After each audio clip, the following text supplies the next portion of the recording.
Hello everyone. Last video में हमने resource mobilisation और सोर्सेज ऑफ फंड्स वगैरह और टाइप्स ऑफ रिसोर्सेज पढ़ लिए थे। अब हम कंटिन्यू करेंगे हमारा इसका सेकंड पार्ट जो कि है process of resource mobilization. Okay, so let's start. The process of mobilizing resources involves identifying the needs, securing the resources, and effectively utilizing them. This process is dynamic and involves multiple steps. तो क्या क्या steps हैं हमारे resource mobilisation के? Resource mobilisation क्या होता है कि जो भी हमारी कंपनी की नीड्स और वांट्स है उसके हिसाब से रिसोर्सेज को अक्वायर करना और मैनेज करना और ऑपरेट करना। Okay, first one is identification of resource needs. The first step is resource mobilization is determining what resources are needed to start and run the business. पहले तो हमें आइडेंटिफाई करना पड़ेगा कि हमारे बिजनेस में कौन कौन से रिसोर्सेज चाहिए। This includes assessing financial needs कि क्या क्या हमारी फाइनेंशियल नीड्स है, उस हिसाब से हमें फाइनेंशियल रिसोर्सेज चाहिए होंगे। उससे फिर हमें ह्यूमन रिसोर्स चाहिए होगा। फिर फिजिकल इंफ्रास्ट्रक्चर एनालाइज करके हमें फिजिकल रिसोर्सेज चाहिए होंगे और इंटेलेक्चुअल प्रॉपर्टी वगैरह भी उसके रिसोर्सेज भी चाहिए होंगे। So first of all we have to analyse कि what kind of company we are opening, ठीक है, और what kind of resources do we require. Entrepreneurs should prepare detailed financial projections and operational plans to understand the resource requirements and timelines. Financial projections हमने पढ़ा था जब हमने business plan किया था, तो इस चीज़ को अच्छे से डिटेल में देखना और एनालाइज करना, उस हिसाब से हम अपने रिसोर्सेज वगैरह को रेस करेंगे। Okay, then setting resource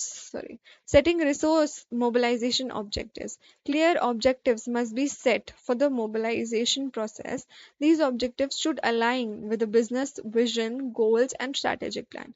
For example, if the objective is to launch a new product, the required resources might include funding for research and development, raw materials for production, and skilled labor for manufacturing and marketing resources for promotion. ये चीज़ कह रहा है कि जो भी आप resource वगैरह लो तो उसके ऑब्जेक्टिव को देखो कंपनी के, कि जो भी आप रिसोर्स ले रहे हो क्या वो कंपनी के गोल्स, विजन्स और जो भी प्लान है उसके हिसाब से चल पा रहा है।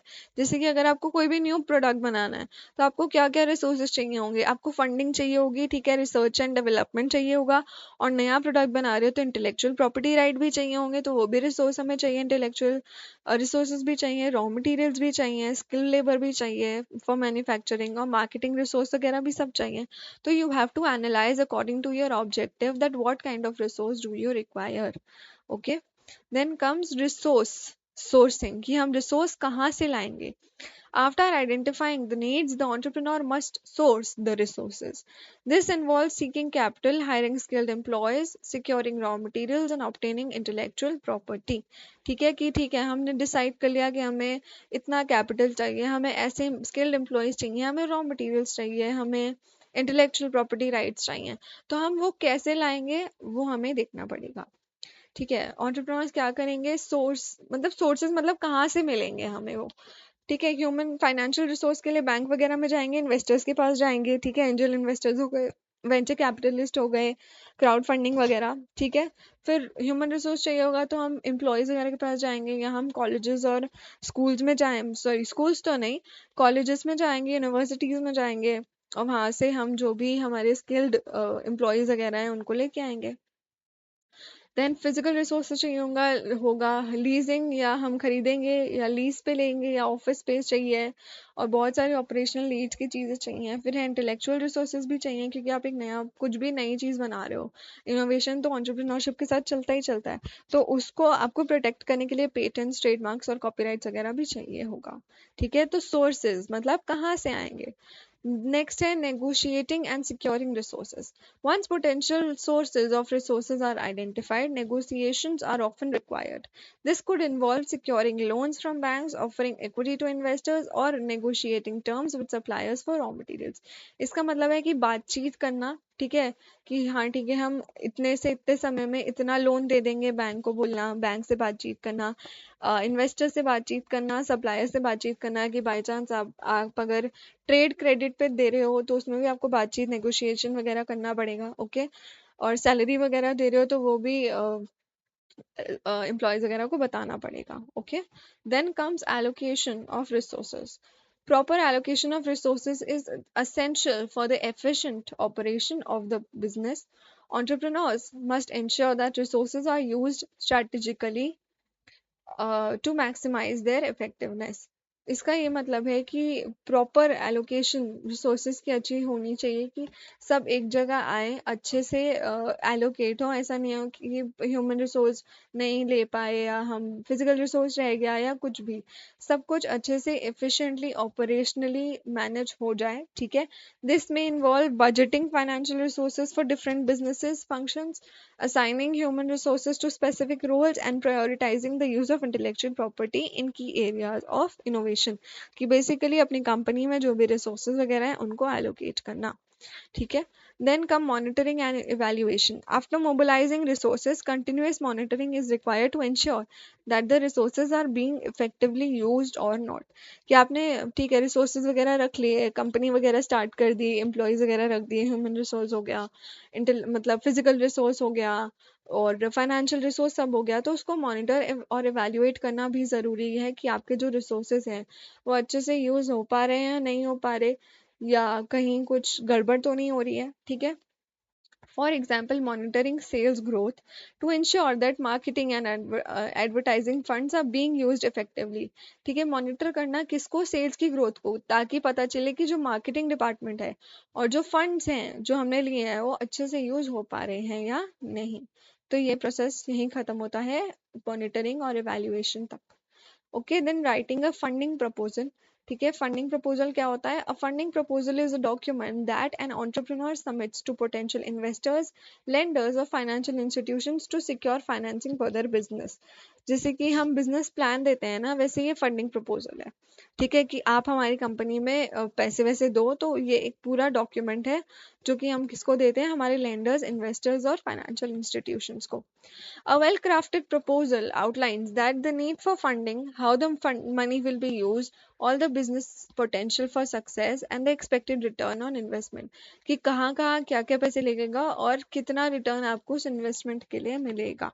ठीक है, कंपोनेंट्स क्या है, ये almost it is very similar to हमारा बिजनेस प्लान। ठीक है, तो I won't explain this in a very detail, but I will explain this in brief. Okay, so will start. A funding proposal का जो structure है वो ऐसा है, पहला हमारा समरी आता है जैसे कि बिजनेस प्लान में भी आया था। ठीक है, पहला है बिजनेस डिस्क्रिप्शन एंड ऑब्जेक्टिव वगैरह लिखे होंगे उस पर, summary of the business plan की कहाँ कहाँ क्या क्या पैसा आएगा, कौन सी मार्केट को हम टारगेट करेंगे, क्या प्रोडक्ट और सर्विस हम ऑफर कर रहे हैं। ठीक है, और brief explanation of how funds will be used, कि जो भी उनके पैसे हैं वो कैसे यूज होंगे, कहाँ यूज होंगे। देन बिजनेस ओवरव्यू के बिजनेस का मिशन, विजन, टारगेट मार्केट वगैरह वो सब कहाँ ये चीज़ें यूज हो रही हैं। तो कंपनी की हिस्ट्री और बैकग्राउंड। ठीक है, अगर हम बिजनेस प्लान, तो ऐसा होता है ना हम नई कंपनी बना रहे हैं, तो इसमें कंपनी की हिस्ट्री और बैकग्राउंड वगैरह भी आएगा कि अगर आपकी पुरानी कंपनी चल रही है। ठीक है, फिर ओवरव्यू ऑफ बिजनेस गोल, की जो भी हमारा गोल है और जो भी हमारी विजन है वो सब क्या है, वो सब आएगा। फिर इंफॉर्मेशन आएगी प्रोडक्ट और सर्विस के बारे में और उनकी यूनिकनेस, कि भाई वो मार्केट में कैसे अलग है। फिर फंडिंग रिक्वायरमेंट्स, कि भाई कितना पैसा चाहिए। ठीक है, outline specific amount of funding और डिटेल्ड ब्रेक डाउन करना है। ठीक है, कि कैसे फंडिंग हमारी कहाँ कहाँ क्या क्या लग रही है और कितनी चाहिए, जैसे कि प्रोडक्ट डेवलपमेंट में कितनी चाहिए, मार्केटिंग में कितनी लग सकती है, इक्विपमेंट में कितना लग सकता है, वर्किंग कैपिटल में कितना लग सकता है। और क्लियर जस्टिफिकेशन होना चाहिए रिक्वेस्टेड मनी का, कि क्यों हम ये ले रहे हैं और क्या इम्पैक्ट पड़ेगा हमारे बिजनेस पे।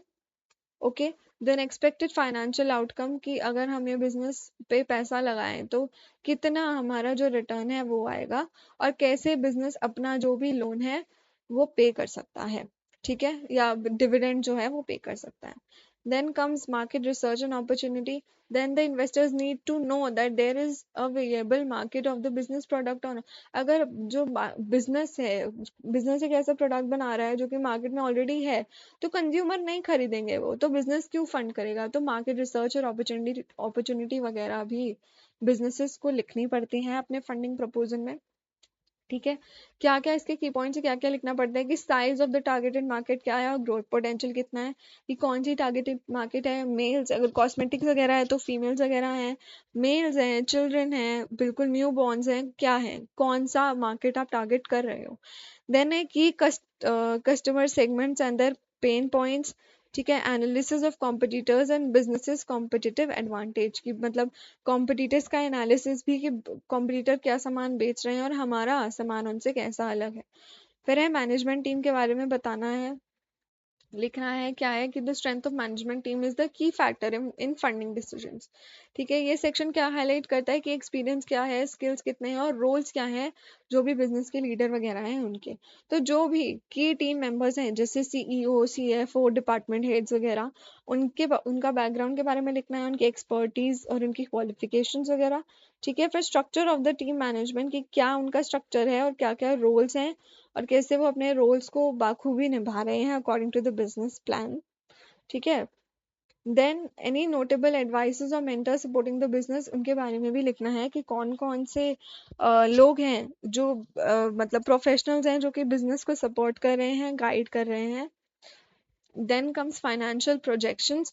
फाइनेंशियल प्रोजेक्शंस की बिजनेस अगर इतना फंड ले रहा है तो वो कहाँ कहाँ इन्वेस्ट करेगा अपना पैसा और क्या बैलेंस शीट होगी, क्या ग्रोथ होगी, क्या कैश फ्लो स्टेटमेंट होगा, कि मैं अपनी बिजनेस को फाइनेंशियली कहाँ देख रही हूँ after my business generates profit. Okay, तो फर्स्ट वन इज मतलब पहला की पॉइंट क्या है कि रेवेन्यू प्रोजेक्शन की मैं कितना पैसा कमाऊंगी उसका एस्टिमेशन लगा रही हूँ, प्रॉफिट मार्जिन कितना होगा, कैश फ्लो कितना हो सकता है in the next 3 to 5 years।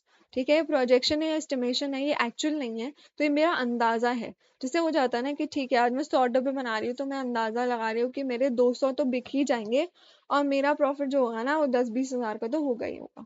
Okay, ये मैं एक स्मॉल बिजनेस पर्सपेक्टिव से बता रही थी। देन ब्रेक इवन एनालिसिस वगैरह शो करना है कि प्रॉफिटेबल हमारा बिजनेस होगा या नहीं होगा, और की फाइनेंशियल मैट्रिक्स वगैरह कि जैसे रिटर्न ऑन इन्वेस्टमेंट कितना है, ग्रॉस मार्जिन कितना है, ऑपरेटिंग कॉस्ट वगैरह कितनी है। फिर है रिस्क एनालिसिस। ठीक है, रिस्क एनालिसिस भी देना पड़ता है कि कितना रिस्क है हमारा बिजनेस में और कितने रिस्क के साथ हम फंडिंग ले रहे हैं। So the investors need to understand the risk involve in funding the business. Key point इसमें क्या है कि आइडेंटिफिकेशन ऑफ की रिस्क, कि रिस्क कैसा है, मार्केट में रिस्क है, कंपटीशन का रिस्क है या क्या रिस्क है। फिर है mitigation strategies and contingencies plans to reduce these risk, मतलब कि सॉल्व करने की स्ट्रेटजीज कि इस रिस्क को कम या कैसे किया जाए। ठीक है, फिर business ability to adapt in the face of challenges, कि बिजनेस रिस्क आया, रिस्क तो हर जगह होता है और बिजनेस उस रिस्क को कैसे ले रहा है। ठीक है, और चैलेंज वगैरह जो भी नई कंपनी के आ रहे हैं वो कैसे अडेप्ट कर रहा है उन चेंजेस को और उन चैलेंजेस को कैसे ओवरकम कर रहा है। Then conclusion and call to action, की वो कंक्लूजन बता देगी, सारी समरी वगैरह तो ऊपर ही होती है, तो जो भी की पॉइंट वगैरह है प्रपोजल के वो सब देगा और मतलब फंडिंग के लिए रिक्वेस्ट वगैरह करेगा। ठीक है, कॉन्टैक्ट इन्फॉर्मेशन वगैरह देगा कि बाय चांस कोई भी मीटिंग फॉर फर्दर डिस्कशंस रखी जाए अपनी कंपनी के बारे में, फंडिंग के बारे में, तो वो सब वो इसी उसमें लिखेगा कंक्लूजन और कॉल टू एक्शन में। ठीक है, और स्पेसिफिक अमाउंट फॉर क्लियर, मतलब एक क्लियर स्पेसिफिक अमाउंट बताएगा कि आप इतना पैसा हमको दे दो, वो भी एंड में वो लिखेगा कि इतना पैसा ओवरऑल हमको चाहिए। Okay, as a loan or as an equity। Challenges faced by the entrepreneurs while raising funds, की क्या क्या challenges होते हैं कि जो entrepreneur हैं उनको पैसे नहीं मिलते और मुश्किल होती है पैसे मिलने के लिए जब उनको नया बिजनेस स्टार्ट करना होता है। पहला तो है लैक ऑफ कोलैटरल। उनको जब भी हम कोई सपोज हम बैंक से लोन ले रहे हैं तो हमें कोलैटरल देना पड़ता है, या कोई कोई कोई फाइनेंशियल इंस्टीट्यूशन होता है ना वो भी कोलैटरल मांगते हैं। कोलैटरल क्या होता है कि ठीक है हम आपको लोन तो दे देंगे बट उस लोन के बिहाफ पे ना आप हमें अपना कोई कीमती एसेट दे दो या गोल्ड दे दो या कोई लैंड दे दो, मतलब कुछ भी अच्छा एसेट दे दो। ठीक है, और अगर वो आपका आप हमारा लोन रीपे नहीं कर पाए तो वो एसेट हम ले लेंगे, उस पे हमारा हक होगा। ठीक है, तो बहुत एंटरप्रेन्योर्स के पास ऐसा कोलैटरल, ऐसा कोई एसेट वगैरह ओन्ड नहीं होता है, तो लैक ऑफ कोलैटरल। फिर है हाई इंटरेस्ट रेट्स, कि जो डेप्ट वगैरह होता है, डेट वगैरह उनका और लोन वगैरह उनका इंटरेस्ट रेट बहुत ही हाई होता है। ओके, देन है लिमिटेड क्रेडिट हिस्ट्री, कि भाई नया नया बिजनेस स्टार्ट है और जो क्रेडिट स्कोर है वो बहुत ज़्यादा कम है क्योंकि आपने कभी क्रेडिट लिया ही नहीं है, तो इसलिए जो कंपनीज है वो फंड्स वगैरह नहीं देती हैं क्योंकि उन्हें नहीं पता कि आप रीपे कर पाओगे या नहीं कर पाओगे।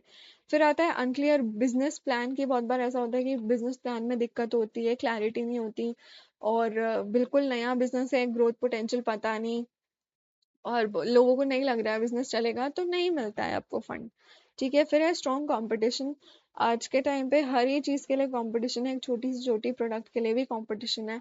तो जिस वजह से लोगों को, जो इन्वेस्टर्स हैं, उनको लगता है कि ये रिस्क बहुत ज्यादा है, क्या पता है बिजनेस ना चल पाए या क्या प्रॉब्लम हो जाए, तो इसलिए वो फंड्स नहीं देते हैं। देन है इन्वेस्टर्स हेजिटेशन, की इन्वेस्टर्स हेजिटेट कर रहे हैं फंड्स नहीं देने के लिए। फिर है लेंदी अप्रूवल प्रोसेस, की जैसे बैंक वगैरह में जाओ लोन वगैरह के लिए या डेट वगैरह लो, तो उसका प्रोसेस बहुत ही लेंदी होता है और पेपर वर्क बहुत ज्यादा होता है। तो वो भी एक डिस्करेज कर देता है, या वो भी एक प्रॉब्लम है एंटरप्रेन्योर की। फिर है एक्विटी डिल्यूशन, कि अगर हम सपोज वेंचर कैपिटल के थ्रू अपना फंडिंग रेस कर रहे हैं, या हम एंजल इन्वेस्टर्स के थ्रू कर रहे हैं, या बिजनेस इंक्यूबेटर्स के थ्रू कर रहे हैं, तो हमारा जो ओनरशिप का पार्ट है नई नई कंपनी का, वो जा रहा है। बदले में हमें पैसे मिल रहे हैं, बट कंपनी के जो मेजर शेयर्स हैं वो किसी और के हाथ में जा रहे हैं। तो जो हमारा इक्विटी है और कंट्रोल है, उसका डाइल्यूशन हो रहा है। तो ये भी एक प्रॉब्लम है। तो यूनिट 4 खत्म होता है। अब हम जल्दी आएंगे यूनिट 5 की वीडियो से। So thank you for watching, stay tuned for the next video.